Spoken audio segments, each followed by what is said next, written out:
இவர் என்னத்தக்கா சொல்றது? 4 கோழி மேய்றதுக்குலாம் அவர் ஒண்ணும் சொல்ல மாட்டாருக்கா. பாரு, நான் அதே சொல்றேன்ல, உன் கோழி எல்லாம் தோப்புக்குள்ள அவுத்துட்டு கேட்ட கூட்டிட்டு போ. சாயந்தரம் நான் கேட்ட திறந்து விட்டா உன் கோழி எல்லாம் வீட்டுக்கு வந்து அடைய போகுது. சரித்தா சரித்தா, ஓ மனசு யாருக்கு வரும்? ஏய், என்னடி பக்கத்து இடத்துக்கு ஆரம்பிட்டு மரத்துல இருக்க 2 இலை வாசல்ல விழுந்தாலே அந்த ஆட்டம் ஆடுவ. நீ என்னடான்னா அவட்டு கோழிய ஃபுல்லா நம்ம இடத்துக்குள்ள கூட சொல்ற, அதுவும் 40 கோழிய. இந்த பாருங்க, நம்ம என்ன தோப்புக்குள்ள கடலை செடியை நட்டு இருக்கோம், கோழி களைச்சு ஒன்னத்துக்கு இல்லாம போறதுக்கு. காப்பி செடி தானே, அதெல்லாம் ஒண்ணும் பண்ணாது, மேய்ஞ்சிட்டு போகுது, விடுங்க.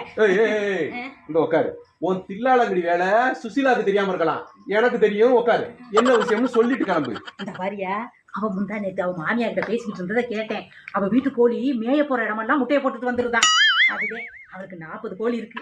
நம்ம தோப்புக்குள்ள விட்டு 10 கோழி முட்டை போட்டா கூட 10 முட்டை ஆகி போயிடும் நமக்கு. சொன்னேன், கோழி தானே முட்டை போட போகுது, என்னமோ இவர் போட போற மாதிரி முக்குறாரு.